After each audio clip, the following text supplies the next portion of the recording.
He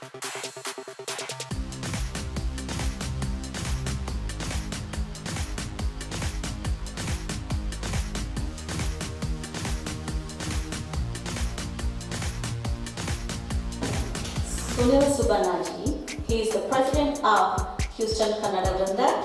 He has been a selfless contributor for 4 full years, even in the tough times of COVID. We are lucky to have him as our president.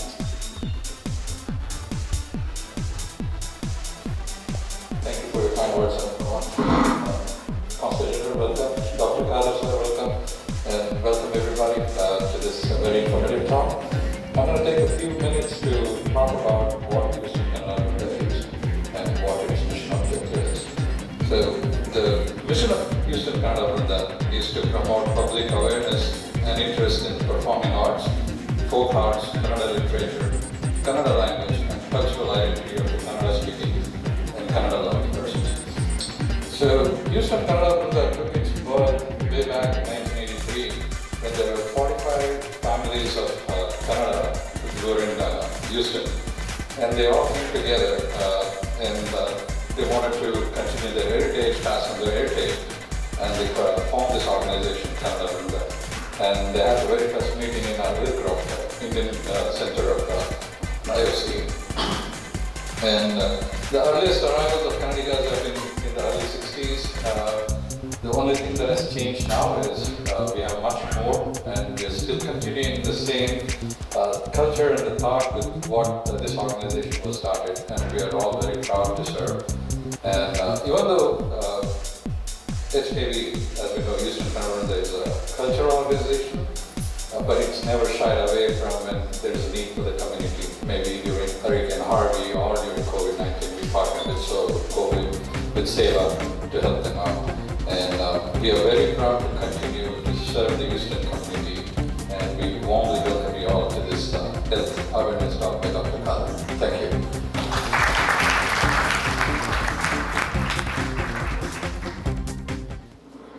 Thank you, Sanjay. And now, today we are very lucky to have Mr. Sandeep Chaudhary, Consulate General of India, Houston. He is a member of Indian Foreign Service and has over 20 years of experience in variety of assignments, including the Ministry of External Affairs, New Delhi, and missions abroad. In 2003, he was posted on his first assignment at High Commission of India, Maldives. During subsequent assignments, he has worked in the administration, establishment, and protocol departments. He worked from 2011 to 2013 and 2017 to 2019 in the Ministry of External Affairs. As a part of his overseas assignments, he has worked in consulates of London, Dubai, Afghanistan prior to joining the Houston Consulate. Mr. Chaudhary is a commerce graduate from Delhi University and keen yoga practitioner. He loves to travel, read, and participate in various sports.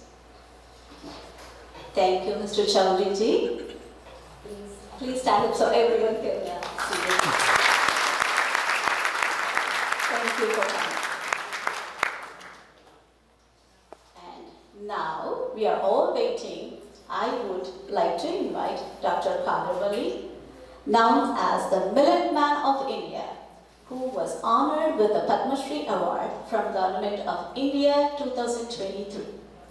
He is a renowned nutritionist and an advocate of natural and holistic approach to human health. His contributions to the field of nutrition and his effort to revive the ancient practice have earned him international recognition.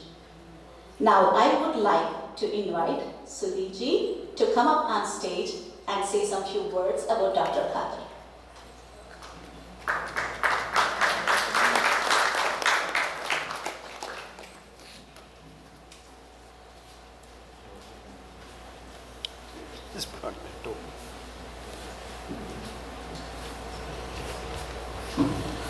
Namaskar, Namaste everyone. Honorable Consulate General of India, Mr. Sandeep Chaudhary ji, distinguished member of HKB, SEVA and SKB teams, and esteemed guests. It's with great pride and honor that I introduce a luminary in the field of traditional and holistic health practices, Dr. Khadar Vali. Acclaimed as the Millet Man of India, Dr. Vali's path-breaking contribution impeccably resonate with the ethos of the 2023 International Year of Millets, a commitment aptly recognized by his distinguished Padma Award. Through his relentless commitment to promoting millets and his fervor for reviving ancient culinary practices such as cooking in clay pots, exhaustive research in botanical herbal decoctions or kashayams, and advocating the use of structured water, Dr. Vali has profoundly redefined our understanding of nutrition and health. His philosophy, deeply rooted in holistic worldview, underscores the intricate dance between the food, lifestyle, and environmental factors. This philosophy serves as the bedrock of a meticulously woven ecosystem that connects farmers, consumers, and markets. This vibrant ecosystem fosters the cultivation of millets and embraces innovative processing techniques such as the Buchi method processing and traditional bull-driven wood-pressed oil extraction. By doing so, it creates a sustainable, economically viable model for rural communities imbued with the health benefits of traditional practices. Dr. Vali, we see an exceptional amalgamation of a researcher, nutritionist, and conservationist, and above all, a visionary whose impactful work continues to spark our connection with our roots, inspiring a more holistic approach to health and wellness. As we conclude the introduction, our deepest gratitude goes to Mr. Raj Chapadi for unyielding efforts in spreading health awareness since 2017. We at Organic Sphere are profoundly proud to embody and uphold Dr. Khadar Vali's philosophy. Our mission champions holistic wellness, sustainable farming practices, and the priceless legacy of tradition in our product offering. We warmly invite to join us at Organic Sphere as we elevate tradition to a place of prominence in the realm of health and sustainability. Now, with great anticipation and profound honor, I present to you the remarkable Dr. Khadar Vali.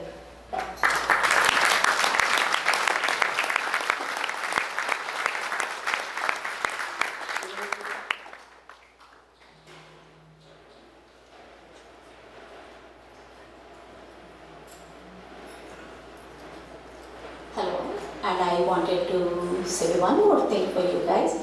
I would like Dr. Chaudhary to come up on stage and give few remarks for us. Thank you.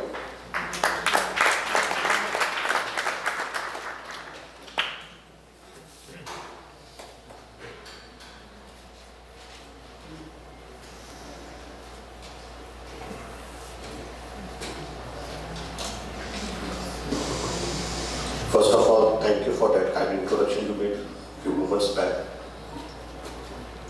Adharani Dr. Khadar Vali, Shri Nikhish and other members of Seva International, Shri Sunil Subhanna ji and other members of Houston Kannada Vrinda, Pandit Ramra Bhattji, and dear friends, Namaskar. It is an absolute delight to join you all to welcome Dr. Khadar Vali in Houston. We all extend you a warm welcome, sir. Or rather I should say as the Millet Man of India, as you are more famously known. And he's a distinguished Padma Shri awardee this year 2023. And it's a great honor to have the opportunity to celebrate his works and listen and get educated insights from himself. Year 2023 is being celebrated by United Nations as International Year of Millets, as you can see behind me. And therefore it is an honor and privilege to listen to you, sir, today. This brings to the very obvious question. Why is it being celebrated as International Year of Millets this year? What is the need and interest? And what is the India connection? Well, to begin with, in India, millets were traditionally consumed. Multiple varieties of millets such as pearl millets, or as you know it, bajra, sorghum, or as you know it's jawar, finger millets, or as we know it, ragi, foxtail, kodo, and so many others were part of the daily diet. They have been an integral part of diet in India for as long as from what the evidence suggests, as the Indus Valley civilization, and maybe much before that. Somehow they lost their position as a staple diet few decades back. Government of India in recent past has stepped up initiatives to create awareness about their immense value, especially in the current global scenario, and all for some very significant reasons. For one thing, with their nutritional superiority, high level of proteins, dietary fiber, key minerals, vitamins, non-allergic properties, and so many other advantages over some other staple diets we are having today, millets offer gluten-free, low GI, and high-fiber diet alternative to address some of the modern lifestyle disease I'm sure most of us are facing ourselves or maybe in the family. But soon we'll be hearing more on it from Dr. Vali himself. Raghuram Bhattarji, please come on stage to honor Dr. Khadar and also Mr. Chaudhary.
Hello crowd, are we ready for the best information to change our life?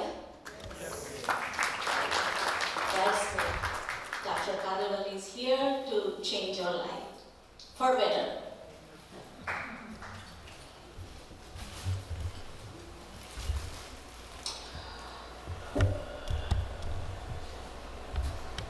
Thank you all.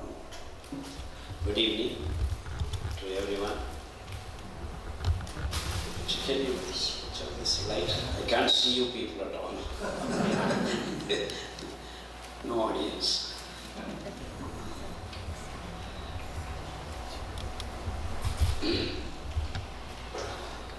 See, culture, agriculture, food. So the base of culture is agriculture, and the need for agriculture is food. And food comes from the soil, air, water. So the environment and its well-being only can give good food. Good agricultural practices makes the culture. And it is very sad that I have gone to many places. We keep talking of culture, but no one is talking about food. All are eating the food that is harbored by the industrial food corporates all over the world. We only have names, but the raw material of the food is not what it used to be from different parts of the world. The food should have been very diverse raw materials. Now they have been reduced to very few. It's become monolithic. All is controlled by the food corporates. In the name of science and development, in the name of green revolution, white revolution, pink revolution, right now we are in this pink revolution period. The corporates are now running through pink revolution. One they already have next in line blue revolution. These revolutions have done only this much, that they have stolen away the rights of the farmers from all parts of the world in the name of seed companies, with little tinkering of genes, hybrid varieties, patent culture, intellectual property rights. These are the techniques used all over the world, taking away the sovereignty of food. Now, including all netas, all leaders talking about food security looks pretty hollow for me. When you talk about food security, all the intellectuals all over the world are talking food security, but no one is using the word food sovereignty. That itself is the proof that all these people are all in the hands of food corporates.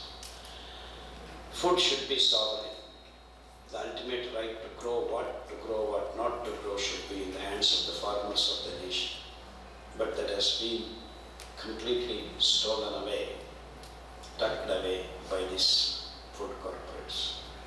In fact, it is so much so that the ecosystem doesn't favor local foods, because in the name of green revolution, these experts, so-called scientists, said, hey guys, you are eating coarse grains, you are eating pig feed, you are eating bird feed, you are eating primitive food.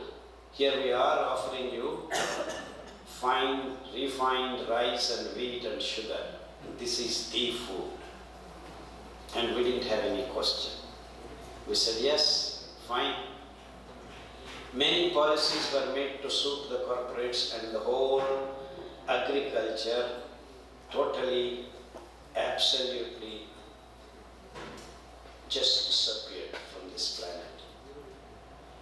Irrigation, water-fed systems, fertilizers, pesticides, various chemicals became the way agriculture is done. So agriculture is corrupted, the food is contaminated, and the lives became sick.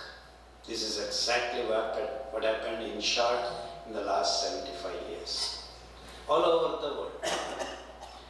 In actually 2018, I think, Raju got me here. I came down, rather came up to Texas, Houston. I get down in the airport. Welcome to Texas. Here everything is big. I walk out, people are big. 200, 300 kilos. For heaven's sake, even if you are 6.5 feet, whether you are American, Indian, or New Zealander, or Canadian, or African, you should not weigh more than 75 kilos. That is a medical fact. Here now we are into 2023, half the population in the world is obese, including kids. Weighing 70 kilos, 80 kilos is a common occurrence. That means the so-called health is just one parameter, is good enough to know that the world is not. Concept of health to wins, because the food is corporatized. Rice, wheat and sugar are basically agents of glucose imbalance. When you eat rice, wheat and sugar, the homeostasis of the blood is disturbed immediately, in no time. In the parlance of medical world, they say glycemic index of these materials is high. Why did they choose? It should be low. That means glucose should be released slowly and steadily into your blood stream. It's just the other way around. But that is the food available all over the world. And no health, be it experts in the nutrition, expert in the medical field, policymakers, no one talks about it. So obviously we have done something big mistake in our food. At the behest of these corporate companies, we have changed our food. Thousands and thousands and thousands of years, human race, different places, different parts of the planet, ate this diversified food materials called millets. Milli is small, less than millimeter. Piglet, booklet, chicklet, like that, they called the grains that are smaller than millimeter millets. 6,000 varieties of these grasses cover the vast open spaces of planet with the green sari. The Mother Earth is covered. These grasses do not need water, do not need fertilizer, do not need pesticides. They just grow. They have hygroscopic bacteria symbiotically living on them.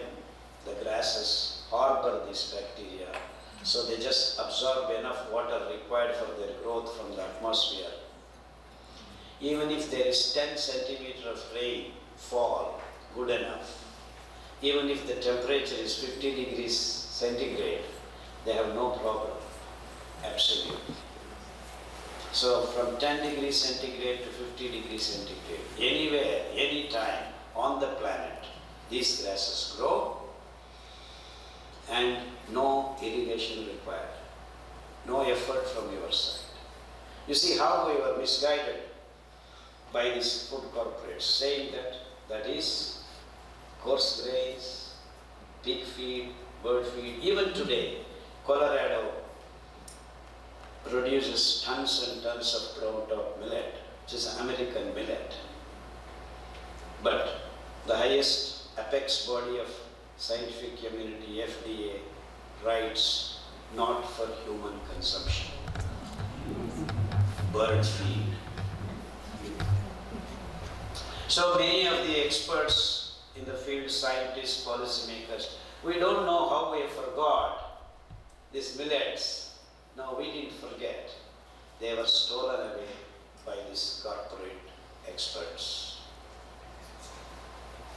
And it's sad that the experts do not want to acknowledge that we didn't forget. The human race didn't forget. In fact, in India, most of these barren lands and where there is no rain also, people were eating this food lovingly, willingly, and the culture dependent on that. In fact, we go to Mandya and villages around, it's called Tadadan, Arka Tadadan. They dry it on the bamboo mats, outside crispy, inside soft. And that can stay for 10 days, 15 days. Wonderful food if you eat that. In fact, Mahavira, the Jain Tirthankara, ate Arka. It's called Sallekhana Vrata. If you want to leave the body, they first want to reduce their body fat. So you eat Arka, that is Podo millet, you start losing the fat. So Texas, big, the best food is called millet. You start eating in 3 months, all these big tummies and big bodies can get back to 75 kilos instead of 200 kilos. Wonderful food. And we are not talking in our cultural events. Food, not only India, many places where it's not cultural event. There is no one who is talking about food, because actually food is the basis of culture.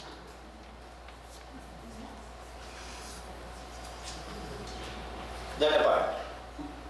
So my contention is that all the experts who are going to talk about food, at least now onwards, should acknowledge that it's not the people who are responsible. They didn't forget. They are told what they were growing and eating is not food, then all of a sudden the farmers, non-irrigated lands, 95% of the land is foodborne. But then we declare that it's not food. Because they want to build dams, use the fertilizers, use the pesticides and produce food centrally and exhaust the water bodies on this planet. Punjab now has got only 16% of water left. If you decide to continue to eat rice and wheat as your food, please give me that water. I will grow food for 600 years for you. That is if you agree to eat millets. There are 200 varieties of millets that were utilized as food.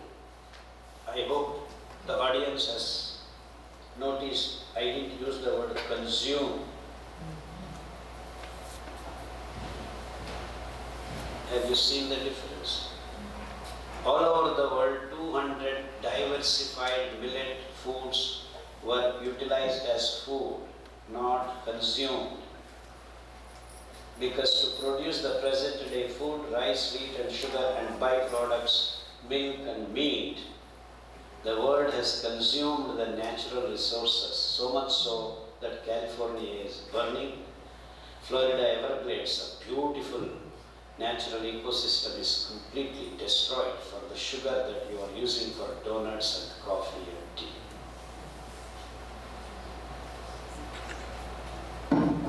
Yeah, just in case. Yeah. I had millet food, so. Yeah, no, I in between I would love to. Yeah. There are few things that I need to demonstrate, so I need this. Yeah, thank you. Anyway, you gave me water, so I will take a sip of it. Where are we?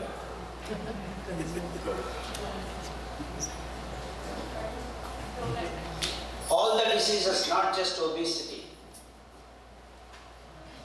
the so-called modern day life diseases are the result of this wrong choice of the food. Eating rice and wheat and sugar, we have disturbed the homeostasis of the blood because there is no regulation of blood glucose. High glycemic index of this chosen food is resulting the glucose levels to rise. No controls, no regulation. Flooding the blood with glucose when you eat your paratha, I went to Gujarat, they said early morning, quarter kilo janggery, jalebi is the breakfast. And then in the lunch, they said curry. It's also sweet. So this sugar, you get addicted to. And I do not want to talk about European and American population's addiction of sugar. So much so that we are producing, totally the planet produces per year, 120 lakh tons of sugar. India producing now 48 to 60 lakh tons. This keeps changing year by year, but approximately. And in its true sense, we don't need 1 milligram of it.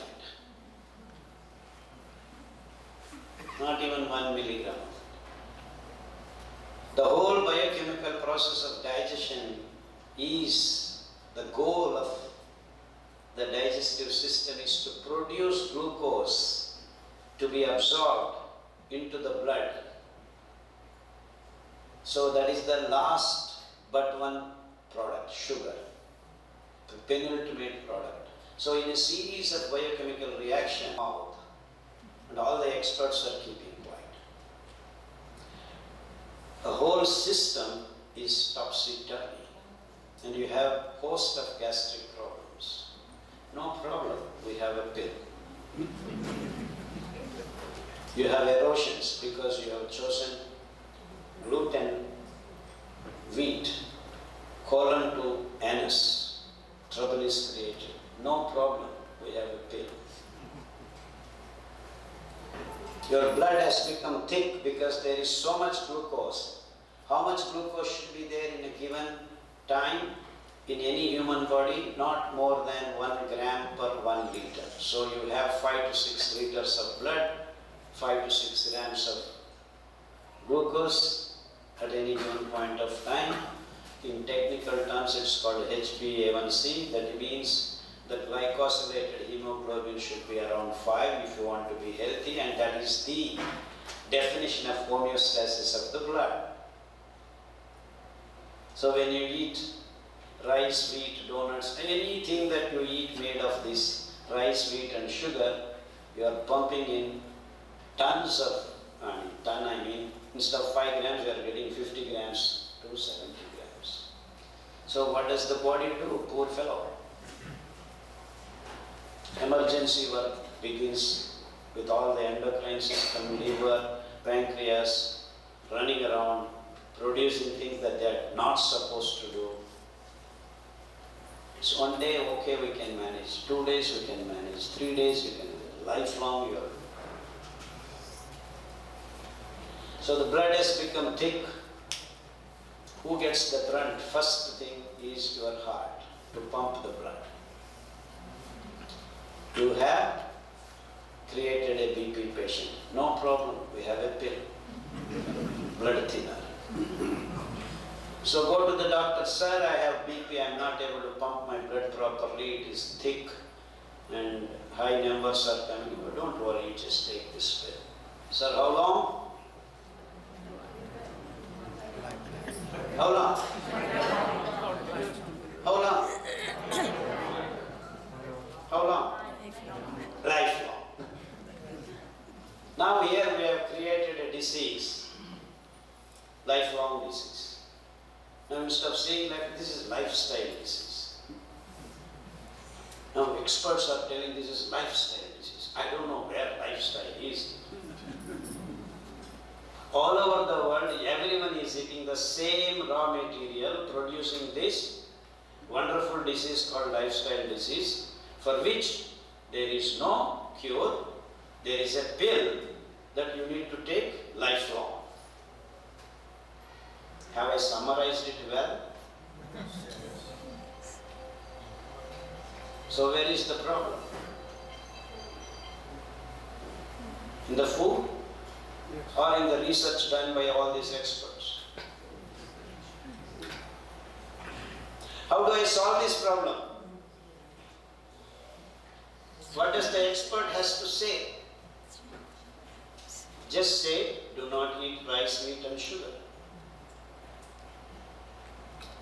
Am I scientific in saying this sentence?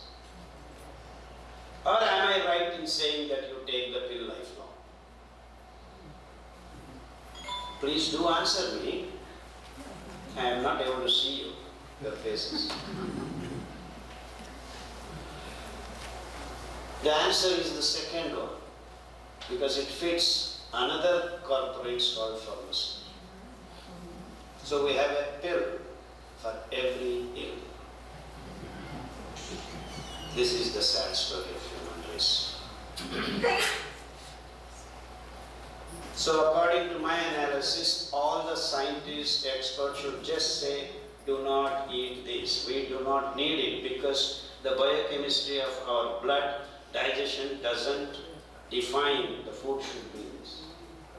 Why are we eating high glycemic index? Because the homeostasis of the blood can be maintained only if you eat food material that can regulate the release of glucose slowly and steadily into your bloodstream, period.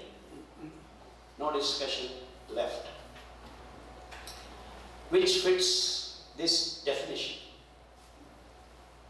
The food that the human race has been eating all along, all over the world, which can be grown 95% of the planet without any resources being spoiled. Am I making sense? Or no sense? Or nonsense? Or nuisance? All of that is not true because we are talking about science of millets. They are well-formed grains with wonderful association of fiber material. Along with the grain, the carbohydrate is interwoven with this fiber. And when presented to our digestive system, we do not get the carbohydrate free license to be given. Hence, our digestive system works slowly and steadily, releasing the glucose from the fiber into the bloodstream. We take more than 8 to 10 hours. So, early morning when you eat kodo idli or kodo dosa or kodo, even kodo jangir,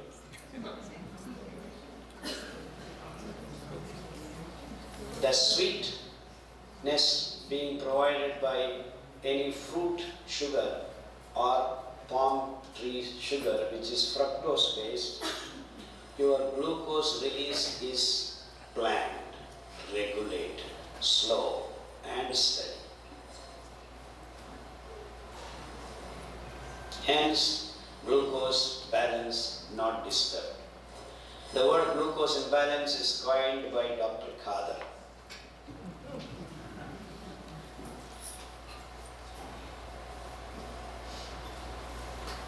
So based on this, I thought I will feed these so-called diabetic patients, HbA1c 10, 11, 12, and gangrene patients, CKD patients resulting from the diabetic conditions for 10 years, 15 years taking pills and heavy duty losses of different organs creating more and more diseases. If our theory is right, these guys should start becoming better. Healing should begin. Here they have written type 2 diabetes. We have hundreds and hundreds of type 1 diabetes. Sadly, what is type 1 diabetes? Young boys and girls below the age of 10 entering into this high HbA1c conditions. We have hundreds of them healed in no time. In 30 days, we can throw away the insulin. If you do diligently. Type 2 diabetes, 15 days there are cases who have thrown away their tablets. Of course, it may take 1 year also for some people, because to follow the millet food requires heavy duty opposition from the family members.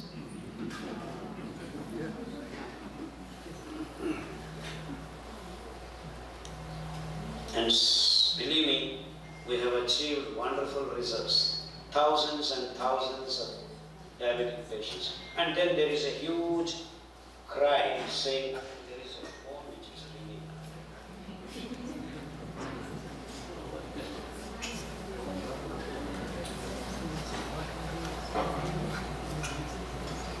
No problem.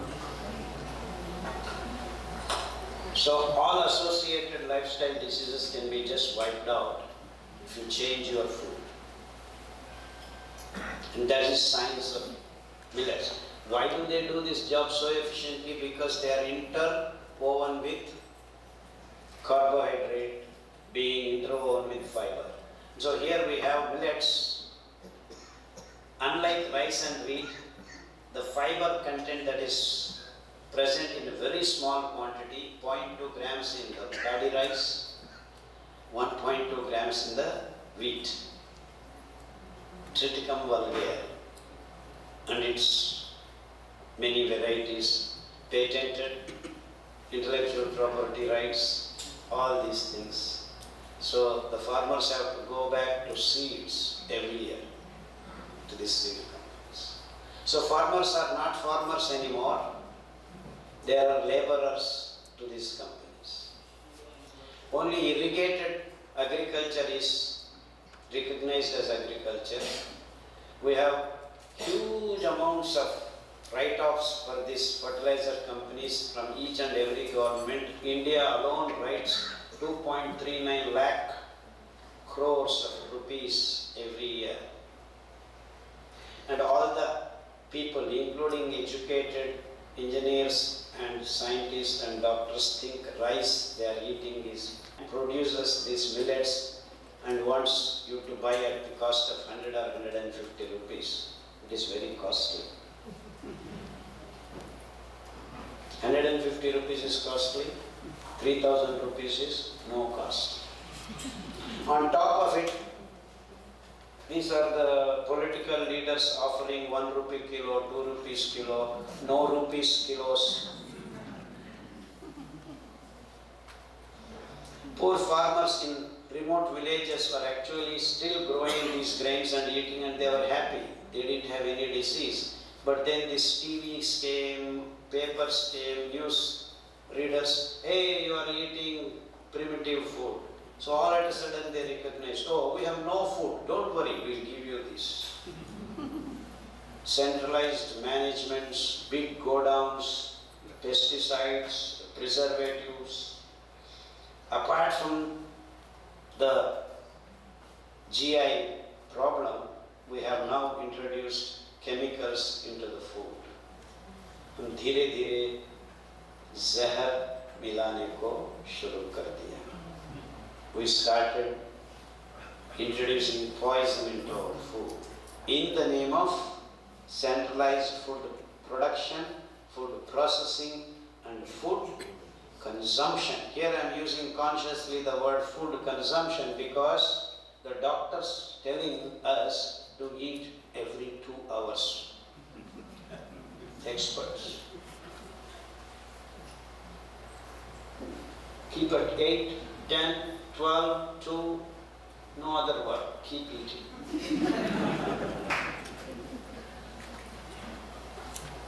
In its true sense, if you eat once in the morning, you should not even think of food if your food is right by definition.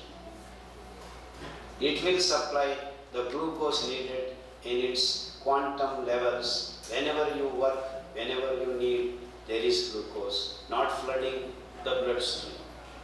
This is the beauty of the real food. So, till today, human race has not defined what food is. Across the world, all the experts in the medical world have not, and then they are talking about nutrition. B1, B2, B3, B12, D1, D2, D3. This fruit has this, that fruit has this leaf has that, this. The base is gone. We are talking about nutrition. So if you lose your agriculture, there is no culture. Believe me, this is what has exactly happened, and we are not questioning. We have no question to ask. Because we are running around the hospitals collecting the pills. But where should you be going for your health? Where? Where? Kitchen. Where is kitchen? We are now Zomato, Swiggy.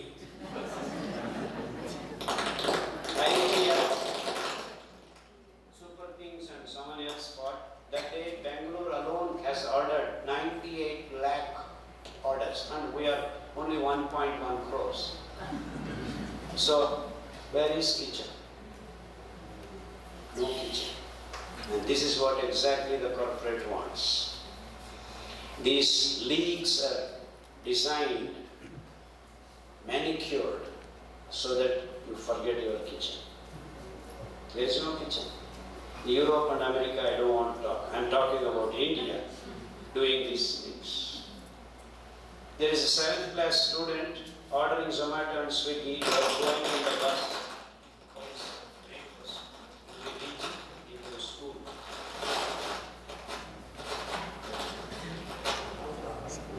What do we do?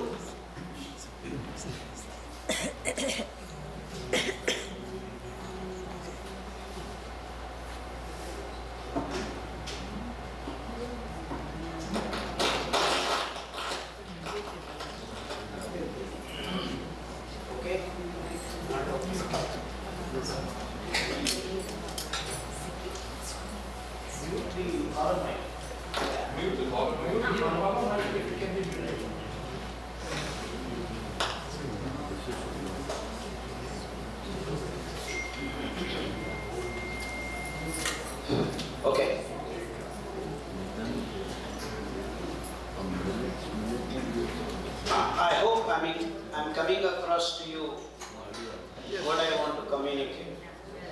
Yes. So we have done a big mistake.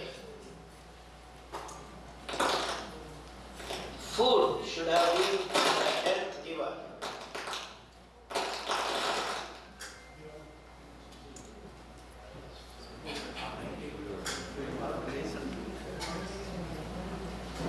It's working. Where are the fireworks coming from?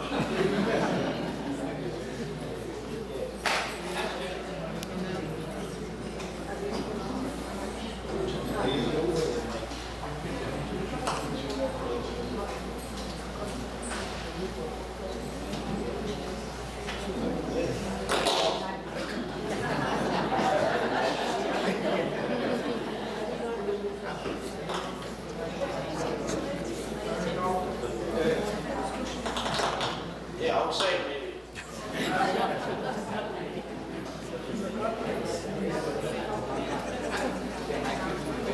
So go ahead. Yeah, take it.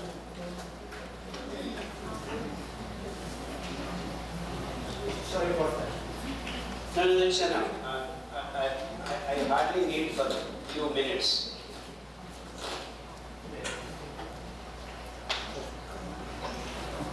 Water? Thank you.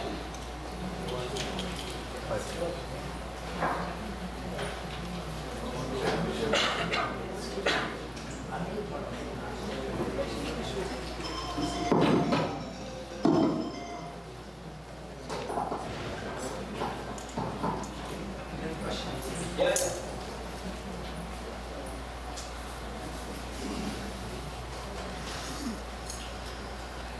So most of the diseases are by the choice of food.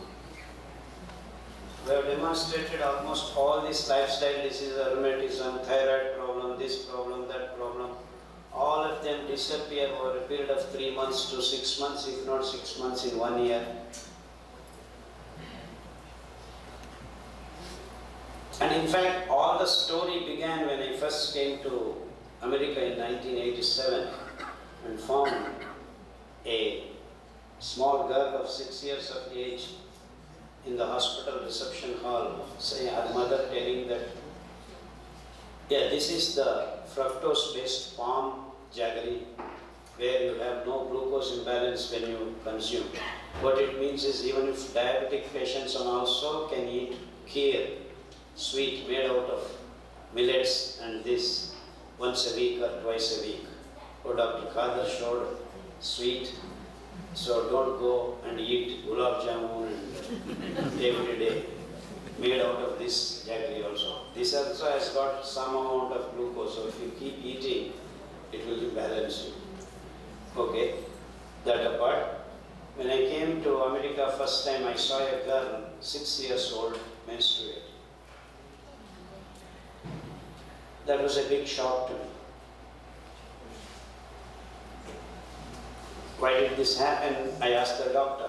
He said, typical American style. They don't know. Somewhere back in 70s or 65 or 70s or 80s, 70s, 80s, in that time I think American and European women did not want to feed their babies for some unknown reason, for my mind at least. So the food people, they said, look around, what can we do? How do we feed the babies? There was no cow in Europe at that time. They found one in India. In fact, cows are there only in India. So they borrowed or stole one and then did some modifications, genetic modifications. They scratched their head because even if you take 100 cows, only 10 cows are actually giving calves and giving milk, and that to 1 liter or 1.5 liter milk. It didn't serve the purpose. They said, hey, let's do something. So they invented a technique called IVF, in vitro fertilization. So they take the sperm of the bulls and started introducing into each and every cow, and then each and every cow out of 100 cows should bear the kid and then give the calf and get the milk. That they succeeded, and they said, let's do some more modifications, and then they produced cows that are called Jersey cows and HF cows, which actually got disturbed. No problem, they are giving milk now in 25 liters each cow. And they started what is called dairy business. Each cow giving 25 liters. Why 100 cows? Thousands of cows, actually. Lakhs of cows have been impregnated artificially and started milk. Then they collected the milk with machines. They had pasteurization, preservatives, stabilizers. After 15-20 days, put them in the plastic gallon bottles and started feeding the babies. So, in its true sense, mother's milk stops producing when the baby is 2 to 2.5 years old in the natural. That means the digesting enzyme of milk gets switched off genetically in the tummy of the babies. Whose mother's milk? So cow's milk is for whom? Your milk is for the baby.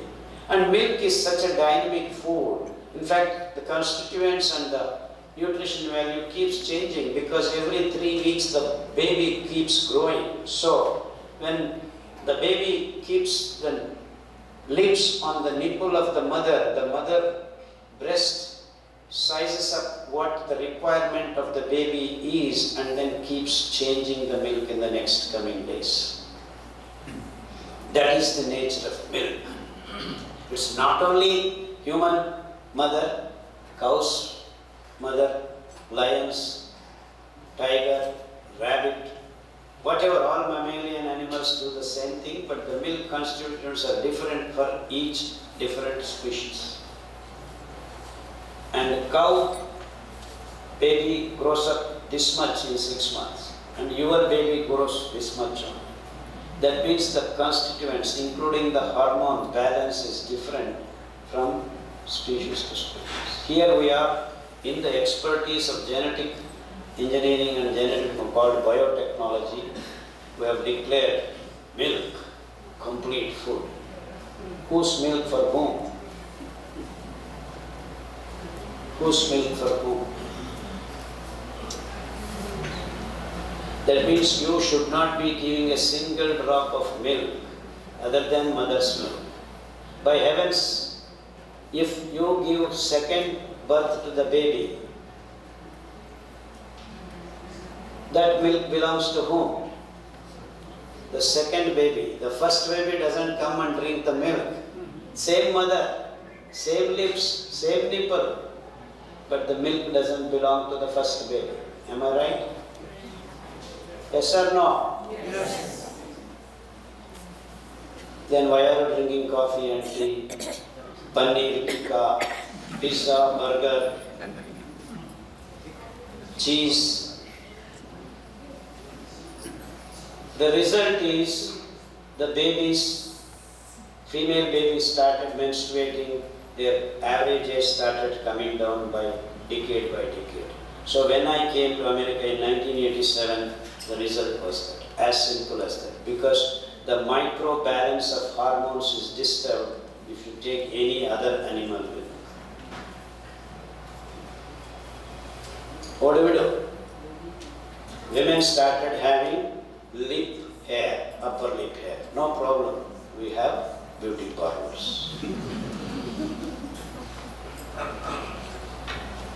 PCOD, endometriosis, menstrual cycles completely disturbed, 15 days once appearing, if not, disappear completely.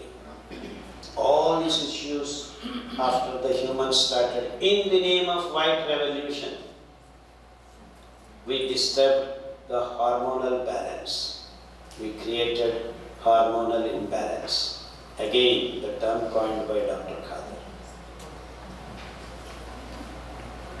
Host of diseases unleashed on the human race. Hey Khadar, you're talking about ladies only. What about happened to men? The sperms got evaporated, spilled. Health of the sperm is gone. 1.2 million count should have been. Now 20 million is, the one is gone. 0.2 million is left. Italians are no more on this planet. They are not born. German average is 48 or something. The kids are not being born. Negative growths almost all over America and European nations. We are changing the nature of kids being born. Mentally retarded, autistic, ADHD. All these are the result of hormone balance, because it is the hormones, the balance that decides whether your baby is a girl or boy.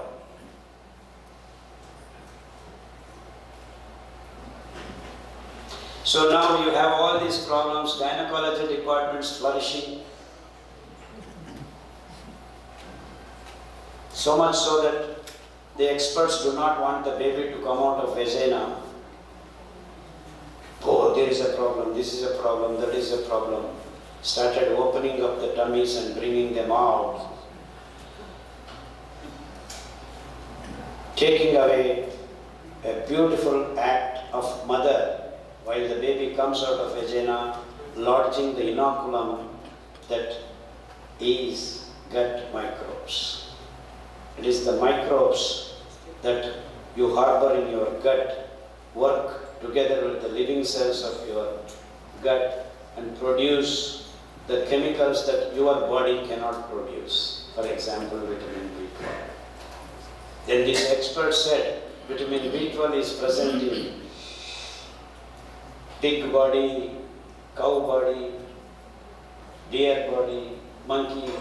So all people who wanted to eat protein, eat pigs, eat chicken, eat cats, eat dogs, eat whatever. Koreans eat dogs, Americans eat something else, Indians eat something else.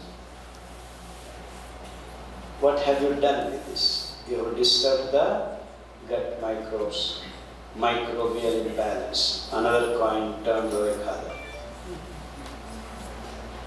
You see, it is the food that is creating biochemical imbalances in our body, and the diseases are manufactured. The traditional way of bringing up kid is make milk out of bajra, out of ragi, out of sesame seed, out of plant-based. That never disturbs the hormone imbalance. And when you ferment the milk, give the babies the fermented milk, curds, you started developing wonderful gut microflora. From where did we go there? Where to? All in the name of science and technology, creating mayhem in our health and declaring all these diseases are not curable.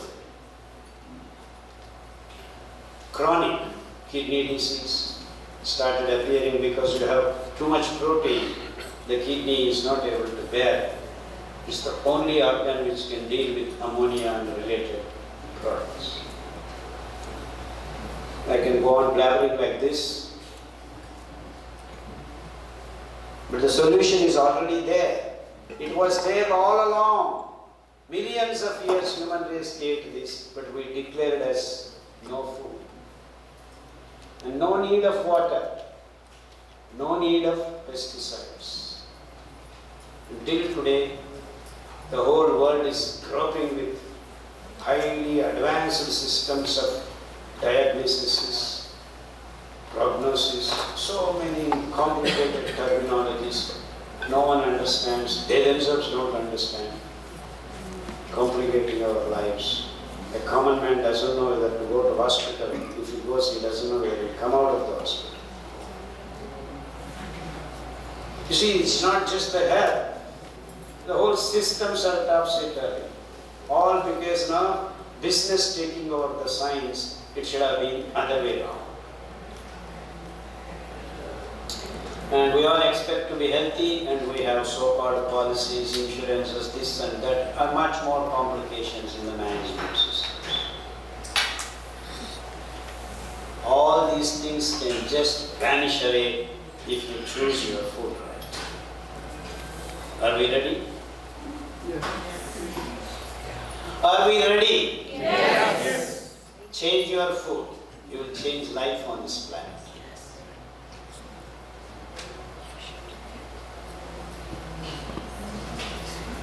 There are a lot of complementary and supplementary issues, good practices. If you fall sick, even after balance, hormonal imbalance, glucose imbalance, you eliminate with your right food. There are many things else, many other parameters like your endocrine systems are actually activated on a daily basis if you happen to see the orange sun in the morning. And that's where in yoga comes, Surya Namaskara comes. In fact, Surya, Ravi, Bhaskara, Maitreya, Pushna, Arka, these are all names of the frequencies, the 12 frequencies that appear when the sun is rising in the horizon, in the east. So all the names are not names of the sun. They are actually the frequencies that he emits when the sun is rising in the horizon. So Prabhodaya, Ushodaya, Arunodaya, Suryodaya. These are 4 blocks, these 12 frequencies. The Puranas, the story goes, the chariot name is Aruna. He is actually the brother of Garuda. He is the charioteer for the sun god. There are 7 horses in the front, the chariot is coming. So the frequencies are named on this. So Maitreya, Bhaskara. If all these are different frequencies. Arka. Arka is also one of the names of our millets in South India and in Sanskrit. Arka. Arka is one of the frequencies, so the last but one frequency before the sun really appears. So when Aruna is red. When red is hiding the sun looks orangish. That Kashaya we call. So Kashaya radiation embodies all this, and each radiation frequency of this light gives you the endocrine systems, the beginning. It sets them going. In Sanskrit, prachodaka, it just invigorates these glands which are actually producing the hormones which then supervise thousands of biochemical reactions in your body. So you want hormonal balance, what will you do? Apart from the skin producing vitamin D, which is another wonderful vitamin that you need for more than 108 biochemical reactions, like your immunity, calcium metabolism, calcium bone strength. And so that means many of the diseases can be eliminated, like pituitary gland, thymus, thyroid, adrenals. All these well-being depends on the exposure of the light frequencies, which happens in just 48 minutes before sunrise and after sunrise. So you want to be exposing your body, your skin, your eyes. So you can see the orange sun, but not the full bright white sun. Our eyes are not designed, the rods and cones cannot tolerate. The nerves go haywire when you see. See, that's why I said I am not able to see. The origin of light hitting my eyes. You are not there actually. I'm just talking.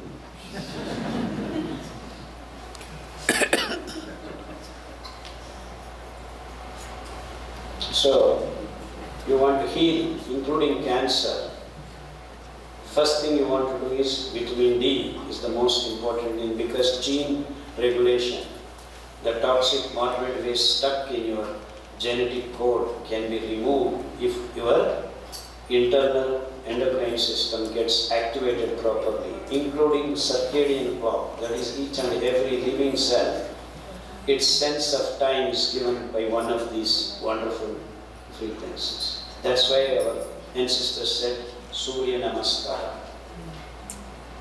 And when you do the 12 steps of Surya Namaskara, the Yogasana, your blood is beaming with confidence, making all these adjustments. So every day once you do, you are good to go for next 24 hours.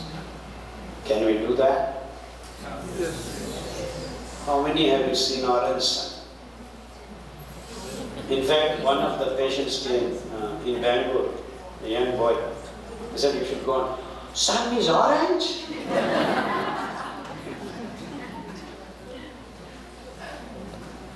The same thing happens in the evening when he sets, but the sharp, distinct differences among the frequencies is lost because of urbanization. And sunrise and sunset are different in different parts of the planet. So choose that rightly, be exposing yourself. And in India, generally it happens in the morning and evening. We have the position of our India is in such a way that you have morning from 5:30 to 6:45, that range only sunrises and sun sets in the evening. So 12 hours gap. So after the sun rises, you can eat good food, but after these English fellows came, we have lunch, breakfast, dinner, before dinner snacks, after dinner snacks. It is one meal that makes your health. If you eat once, you are yogi. If you eat twice, you are bhogi. If you eat thrice, you are rogi. If you eat 4 times, etkondu hogi.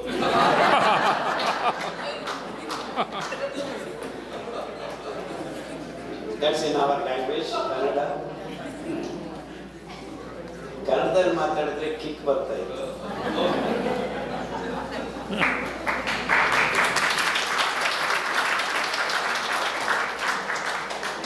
Telugu chennagi barutte. Inka baga bartundi Telugulo kuda. Anyway, so apart from food, your lifestyle, this is lifestyle actually. Get up in the morning, have some wonderful Surya Namaskara. And then, after these English people came, said, now I need that. Yeah, I'm coming to the end of another 5 minutes. No, you had another one. If I were sure. So, you have dining table and you eat like this. You have your western commode, you sit like this. Your hands is half closed and half open. Both times. And STP, standard temperature and pressure. That means the pressure in your biochemical processes when you are eating and all is not stable because it's opening, closing here and there is open. So how are you supposed to eat? You're supposed to, this is called Sukhasana. Your anus is closed completely. The proof is if you want to fart, you have to lift it. Hey, don't laugh, I'm very serious.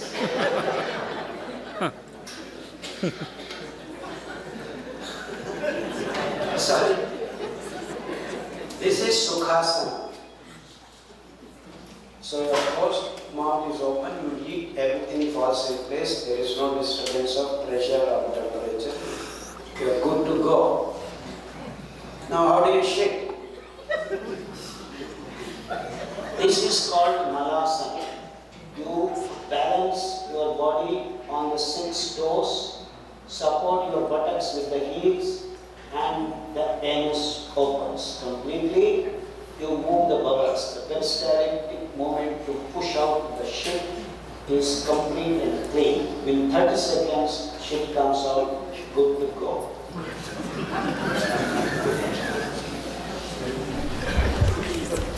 What did we do after these fellows came? We forgot. You see the traditions. This is not tradition. This is science of defilling and science of eating right. So when you eat in that particular posture, and in fact, it gives you, what is sukha? Sukha means not happiness, overjoyed. It is being at ease. You are not at dis-ease. So when you sit and eat, dhanya, they called sukha dhanya. In fact, in many of the ulekhanas earlier, sukha dhanya. When you eat, your body should be at ease. And these are the grains that give you that sukha. That is, no disease. You are at ease all the time. So I named these grains, these wonderful millets, as Sri Dhanya. Of course, of late our Prime Minister said Sri Anna. We named these grains 20. Sri Dhanya, Sukha Dhanya. This is how we refer in Kannada. Sri Dhanya, Sukha Dhanya. And that Malasana, there is Surya Namaskar Asana. Then you have lot of diseases can be given relief by particular asanas. We have Mayurasana, we have Trikonasana. So Yogasanas give you relief, and they are actually precursors for your observing your breath, called pranayama. You observe oxygen going in, carbon dioxide coming out. So we have created diseases by not knowing what we are doing, and it is our traditions, and I have been feverishly looking for the signs in our old lost traditions. Did we really lose them? We are made to lose them. Not that all our traditions are scientific, there are many stupid traditions out there. But it's our choice. Redo the testing and then choose the right ones and leave the bad ones. So there are many issues like this. We have worked about water, structuring the water, and you take a copper plate and keep in the water gets structured because of the d-s transition of the electrons in the copper plate. What is structuring water? Adjusting the hydrogen bonding of each molecule of the water into its right position. Because we are made of 70% water, 72% or so our body. So when so much platform is water and we are taking contaminated, destructured water by chemicals and various magnetic pulses that are going through, and off late the plastic. I mean, the most stupid thing we can do is make your food come in touch with plastic. We are making idlis, dosas, all these non-stick tawas. So we have defined, as I told you about mud pots, the pressure is not there when you cook in a mud pot. So all these lost traditions, we have to revive understanding the science behind it, and we have been trying to communicate to people all these issues, and we have actually developed a small handbook called Siri Jeevana Vidhan, the science and art of living, and it is translated to almost all the Indian languages: Punjabi, Gujarati, Marathi, Kannada, Telugu, Tamil, Orissa, all these languages. You can download straight from Google. Millet Magic Dr. Sarla. Dr. Sarla happens to be my daughter. She is a homeopathy doctor, practicing all these food systems, trying to heal people. And she conducts 3-day classes, 5-day classes, morning. She is also Vyas University certified yoga teacher. So morning from sunrise to Surya Namaskaras to pranayama, all these classes she conducts, and she has been doing a lot of this course in different parts of our country, Mumbai, Calcutta, all places, Delhi, I don't know, she goes around more than me. We've been trying to help people understand the science of food, and it is the food that gives you health, not the tablets and hospitals. So choose right. If your food is right, no medicine is needed.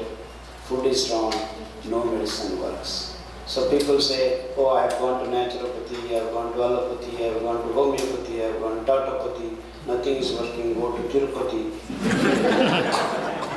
You become. Thank you very much.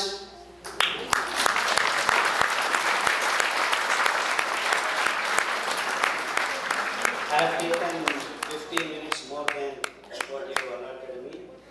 My due apologies. Thank you very much.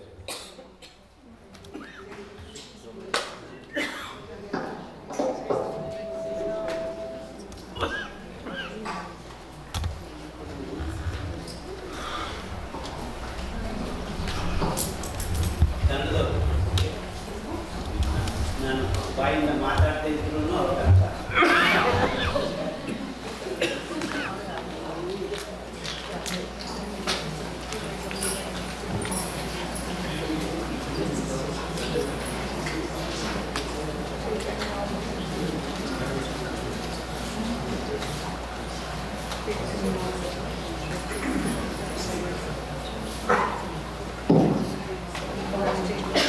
Thank you so much.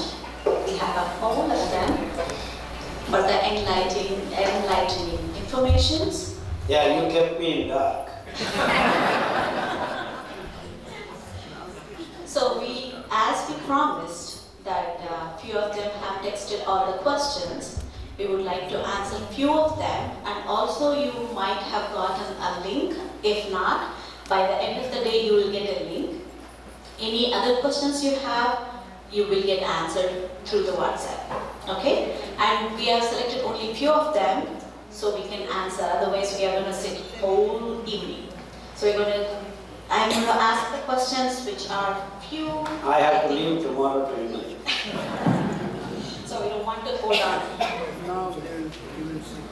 One of the question was, is it fine to feed all 5 positive millet alternate weight to 8 months old baby? Yeah. Since as you start weaning your baby from the milk, you can actually make ragi milk, foxtail millet milk. Yeah, I didn't tell you, foxtail millet is called Italian millet, barnyard millet is called German millet, Japanese millet, Himalayan millet is called millet, native millet is African millet, and as I told you, brown top millet is American millet. That means all over the world people are eating.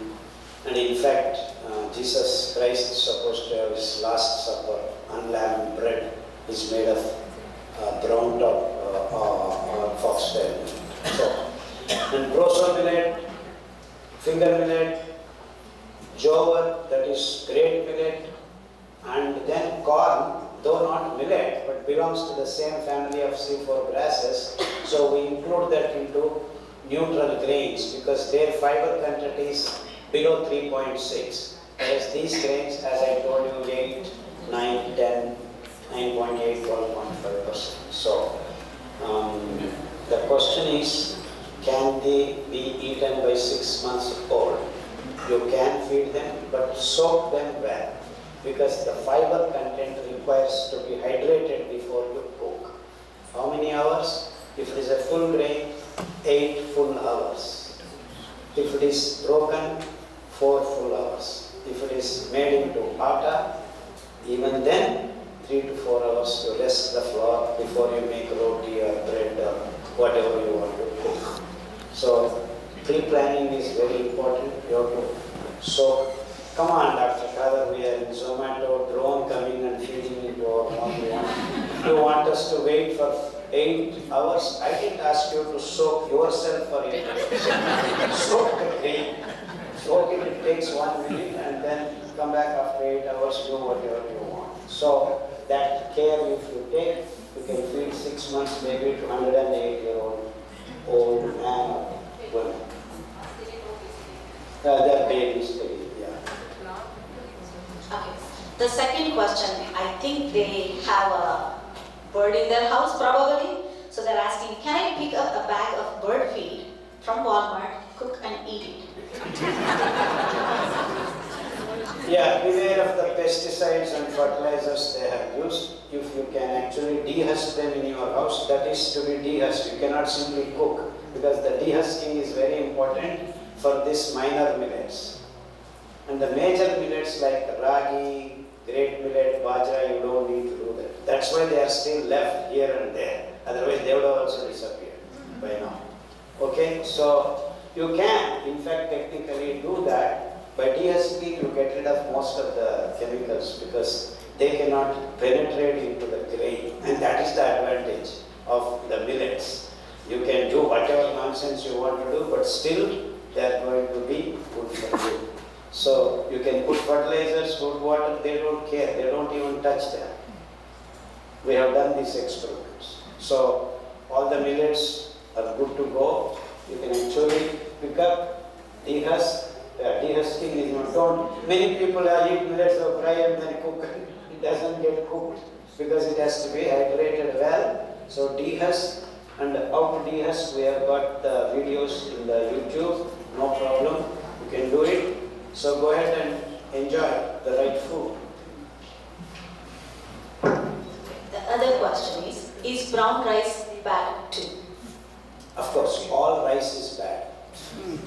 Only 0.2 grams of fiber is there, so their so-called glycemic index is very high, so your blood glucose imbalance does take place, whether you eat black rice, white rice, brown rice, red rice, all. We are answering only these three because of the... Two more, please. I want to answer.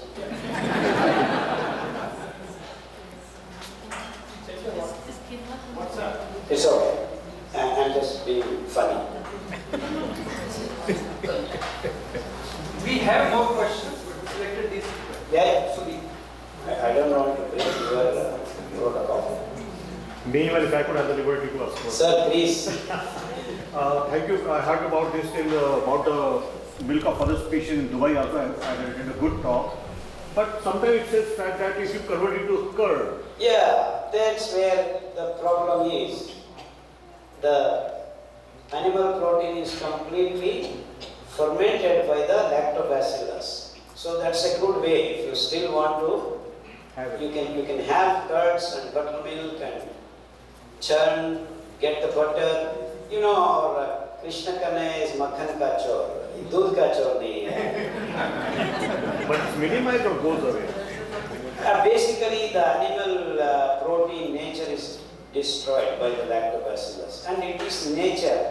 The non-vegetarian becomes vegetarian and vegetarian becomes non-vegetarian through the role of microbes. It is the microbes that make our flesh. Without vitamin B12, you cannot build protein. The amino acids cannot be sequenced and things. And it is the same microbes that can degrade the animal protein to amino acids and nitrogen and carbon dioxide. So it is this wonderful natural process that bridges the animal kingdom to. So if I die, put me in the earth, the plants grow because they are taking away through the microbial action. In fact, that's what my field was. I am a microbial guy. The things that are not seen are seen by us. So that's how I have figured out. I have put all the dots connected. Thank you. Thank you for the question. Very good question. So what it means is you cannot take milk, you can take buttermilk. How does a typical food intake with a millet look like? Does this mean we eat millet in each meal? Will this not overdo millet intake? Yeah, eating once. We have discussed about that already. So millets also, and it will regulate itself. You start eating, now you are used to eating 3 times, 4 times. You can make the same food with millets, eat 4 times. As you go along, the body will tell you that eating once is good enough or twice is good enough. You can actually practice, it's a matter of 3 to 4 weeks. You will fall in line with 2 meals a day and you will start feeling the benefits soon. So In the beginning, you may want to eat because you're used to eating rice 4 times, 5 times. You can eat, and it will start regulating. You will start eating a lot more in the beginning of your millet journey, but eat well, cook well. But then as you go along, keep in mind you have to come to once or twice, and that is the healthy way of eating. And it will happen because I have seen thousands of people who are transiting have registered this kind of condition. That in the beginning they were eating 3 to 4 times, and slowly and steadily they fall in line. Sir, I eat once in the morning, my dosa idli, and then I don't feel hungry till evening. And many people think it is not digested. It is the other way around, that you are kept well by releasing glucose slowly and steadily, and you are doing good. Have I made that clear? Yes? Yes. Guys, yes? Yes. Okay. And we have one more. What alternate is the best substitute of sugar? As you said, we all have sweet tooth. Absolutely. This is here. So he knows this. All are wanting to use. This is palm sugar, palm jaggery. You get palm sugar also. So you can use this sweet. This is fructose based. Not that there is no glucose in it, but it is so small amount, it doesn't really bother if you are eating millets as your staple food. So choose 5 minor millets if you are sick. If you are not sick, all 10 grains you can rotate in your kitchen. 2 days this, 2 days that, 2 days that. And a bajra, the pearl millet is very good for lactating mothers. It makes your milk very healthy for the baby. And like that, we have a lot of information in the book called Siri Jagattu. You can download, you can please read, go through. It's a huge book of 150 pages. And there is a book called Pakasiri, all the recipes. And of course, I mentioned the Millet Magic, Dr. Sarla. Huge amount of videos are loaded, discussions, best baby food. Me and my daughter sitting and casually discuss for 1 hour. All the information from age month 1, month 2, month 3, what do you feed, what are the items that you cook, prepare properly for the babies. All that information is loaded in the YouTube. Please watch this videos. Lot of information. For information enough for your 2 years of study. So much information. We have been working for the last 25 years. So please do go through. We request you to learn how to make your life better. And this information is not available anywhere on the planet. We are the first ones to begin. Because many of these doctors, many of the scientists keep asking me, where is the reference? I am the reference. No one has done before. So if you publish, you can take the methods and methodologies. You can find evidence-based healing. You yourself can publish the results that you can produce. You are free to do so. We will be thankful to you. And the future generations will give you a big namaskar. Thank you.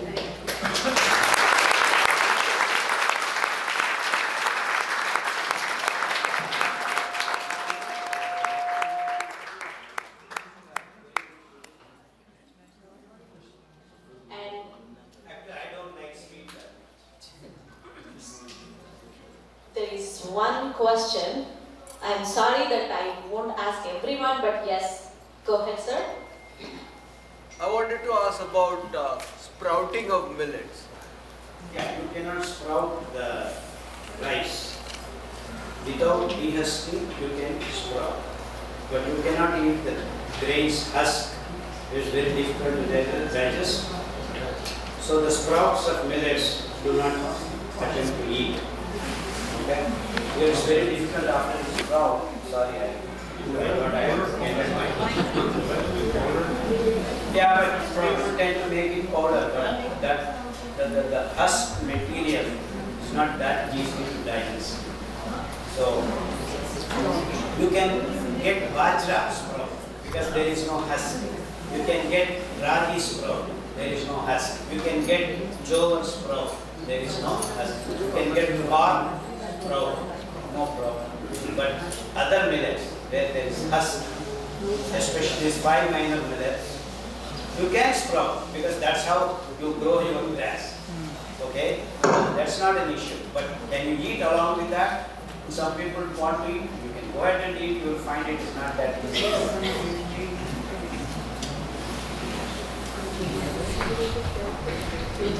I know you all have a lot of questions. I wanted you guys to, I have personally experienced it from the last 2 weeks I started on the millet, and there is a YouTube link.